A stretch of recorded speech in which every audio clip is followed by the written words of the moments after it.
Hi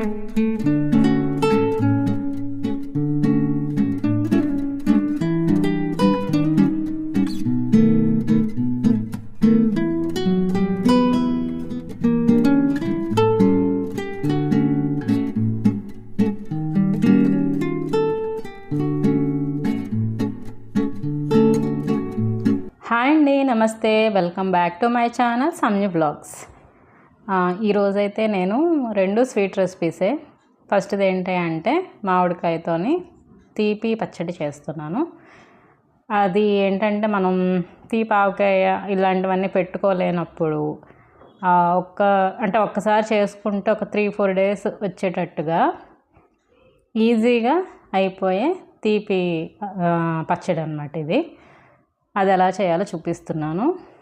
ముందుగా నేను collector కాయలు అంటారు కదా, ఇలా కోలగా ఉండేవి ఇవి తీసుకున్నాను. ఎందుకంటే వీటిలో పులుపు తక్కువగా ఉంటాయి కాబట్టి అప్పుడు ఎక్కువ బెల్లం పట్టదు. మనకి పులుపు ఎక్కువగా ఉండే వాటిలో అయితే ఎక్కువ బెల్లం పడుతుంది, వీటిలో అంత ఎక్కువ బెల్లం పట్టదు.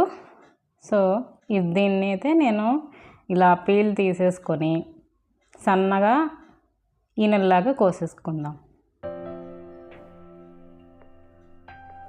అంటే తీపి ఆవకాయ చేసుకోలేనప్పుడు ఇలా మనం ఒక 4 డేస్కి అట్లా ఒకసారి చేసుకుంటే అది తిన్న ఫీలింగే వస్తుంది.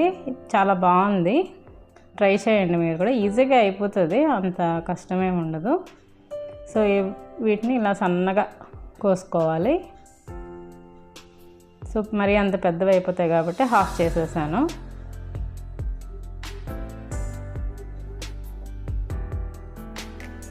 సో చూస్తున్నారు కదా, ఇంత వెడల్పుతో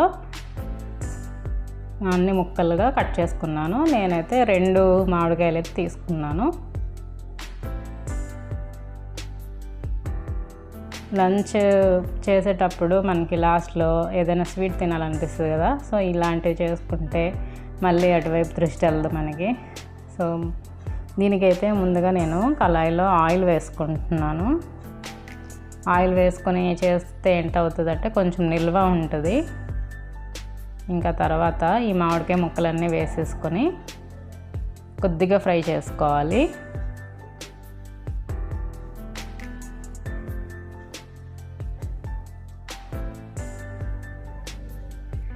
చిన్నపిల్లలు కూడా హ్యాపీగా తింటారు. మీరు తప్పకుండా ట్రై చేయండి ఈ రెసిపీ మాత్రం.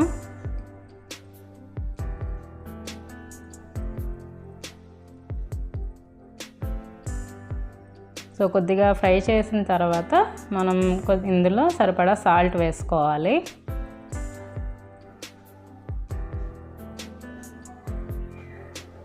ఇంకొకసారి బాగా కలిపేసుకొని మూత పెట్టి ఉడికించుకుందాము.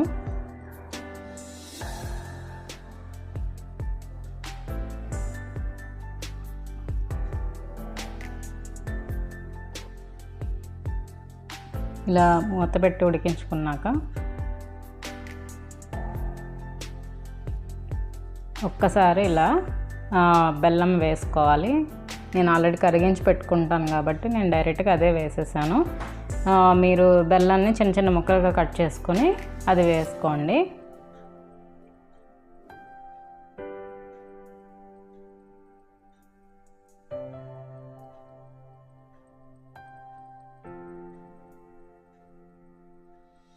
సో ఇలా బాగా కలిపేసుకొని ఇప్పుడు వాటర్ అంతా వచ్చి ఉంటుందండి, మనం సాల్ట్ వేసాం కదా. సో వాటర్లో ఇది బాగా మిక్స్ అయిపోయి బెల్లం అంతా మామిడికాయకి పట్టేలాగా కలుపుకొని ఉడికించుకోవాలి.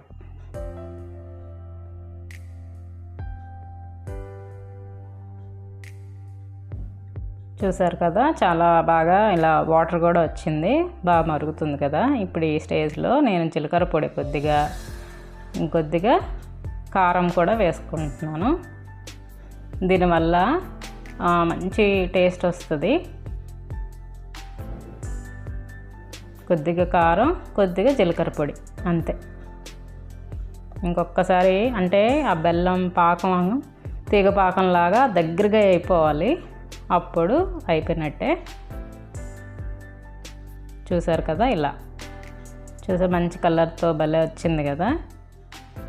పెరుగన్నంలోకి చాలా బాగుంటుంది. తప్పకుండా ట్రై చేయండి ఇది రెసిపీ.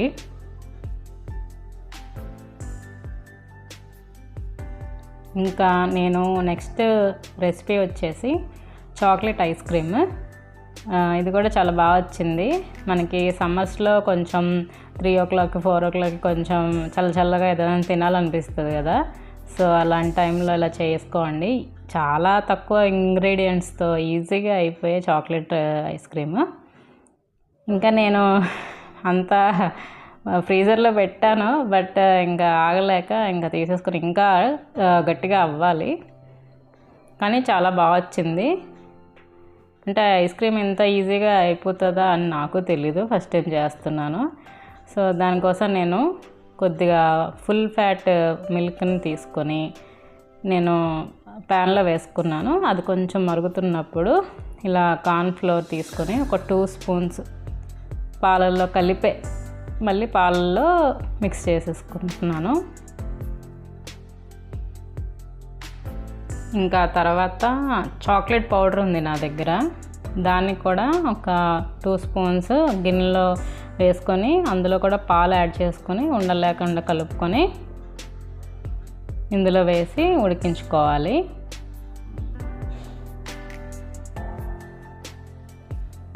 సో ఇలా అన్నమాట. చాక్లెట్ అంతా మెల్ట్ అయిపోవాలి ఇందులో. కొంచెం ఉండలుగా ఉన్నా నో ప్రాబ్లము, ఇది చల్లగా అయ్యాక మనం మిక్సీ చేసుకుంటాము. సో అందుకనే కొంచెం ఉండలుగా ఉన్నా ఏం కాదు.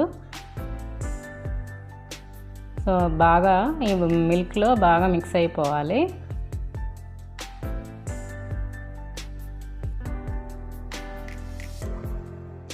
ఇలా బాగా కలిపేసుకున్నాక ఇందులో షుగర్ యాడ్ చేయాలి.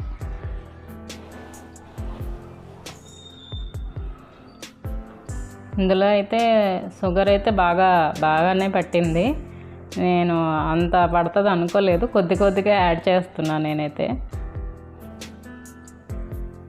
సో ఇంత సరిపోతుందేమో అనుకున్నాను కానీ మళ్ళీ పట్టింది. ఇలా గిన్నెలో కూడా కొద్దిగా వాటర్ వేసుకొని మళ్ళీ ఒక్కసారి బాగా కలిపేసుకుందాము.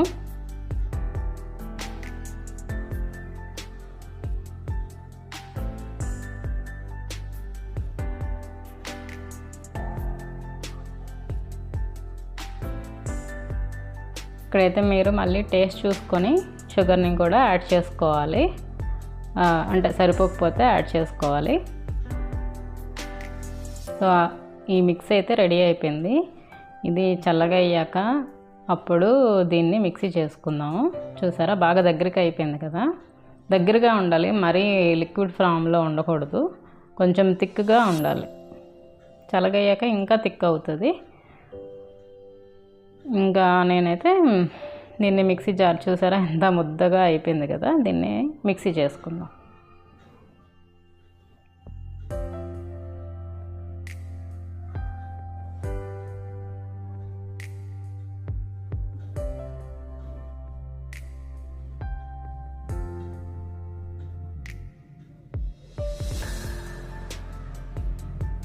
ఇలా ప్యాన్ మొత్తం క్లీన్ చేసేసి అదంతా వేసుకుంటున్నాను. చాక్లెట్ బాగా పట్టేస్తుంది కదా గరిటెకి ప్యాన్కి, అలా అదంతా తీసి మిక్సీలో వేసుకున్నాను. ఇప్పుడు దీన్ని గ్రైండ్ చేసుకోవాలి. అయితే గ్రైండింగ్ కంటిన్యూస్గా చేయకూడదు, కొంచెం ఆన్ చేసి ఆఫ్ చేయాలి, ఆన్ చేసి ఆఫ్ చేయాలి. అలా కంటిన్యూస్గా చేయొద్దు, అప్పుడు అంటే ఫోమ్ లాగా రాదనమాట. ఇదైతే బాగా మిక్స్ అయిపోయింది. నేను ఇక్కడ వచ్చి ఫ్రెష్ క్రీమ్ని యాడ్ చేస్తున్నాను. అంటే మనం ఇది ఆన్లైన్లో దొరుకుతుంది కదా, ఇది ఆర్డర్ చేసుకున్నాను. ఇది కూడా వేసుకుంటే ఏంటంటే ఐస్ క్రీమ్ క్రీమీ టెక్స్చర్ వస్తుంది. సో ఇది కొద్దిగా యాడ్ చేసుకొని ఇంక ఇందులో నాకు మళ్ళీ షుగర్ సరిపోక నేను మళ్ళీ షుగర్ని కూడా యాడ్ చేసి గ్రైండింగ్ చేసుకుంటున్నా.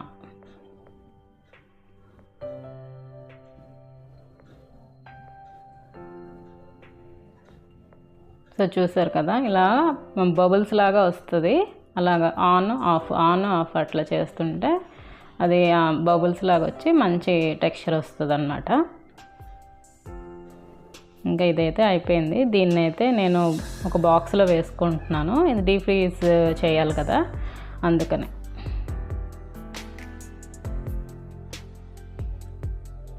ఇంకా తర్వాత నేను దీని మీద టాపింగ్గా జీడిపప్పుని క్రష్ చేసేసి అది వేస్తున్నాను. ఇలా చాపర్లో అయితే చేసేసాను. బాగా చిన్నగా పొడిగా అయిపోతుంది కదా, ఇదైతే బెటర్ అని చాపర్లో వేసేసుకున్నా. సో పైన టాపింగ్గా జీడిపప్పు వేసుకొని ఇలా మూత పెట్టేసి డీప్ ఫ్రీజర్లో పెట్టాక ఒక 4 అవర్స్ తర్వాత ఇలా ఉంది. అయితే టేస్ట్ మాత్రం చాలా బాగుంది. తప్పకుండా ట్రై చేయండి. అంటే పిల్లలు అస్తమానం ఏదో ఒకటి అడుగుతూ ఉంటారు కదా, ఇప్పుడు హాలిడేస్ కాబట్టి ఇలా తయారు చేయండి, అందరికీ నచ్చుతుంది. ఇంకా ఇలాంటివి సమ్మర్స్లోనే తినగలము, మళ్ళీ వింటర్ రైనీలో అంత తినలేము కాబట్టి ఇప్పుడే ఎంజాయ్ చేయండి. సో ఎంతో టేస్టీగా ఉండే చాక్లెట్ ఐస్ క్రీమ్ అయితే రెడీ అయిపోయింది. సో అదండి ఈరోజు వీడియో. యమ్మీగా ఉండే మామిడికాయతో తీపి పచ్చడి ఇంకా చాక్లెట్ ఐస్ క్రీమ్, ఈ 2 మంచి రెసిపీసే. మళ్ళీ నా వచ్చే వ్లాగ్లో కలుస్తాను. అంతవరకు bye. Thank you. Take care. Please subscribe my channel. Bye.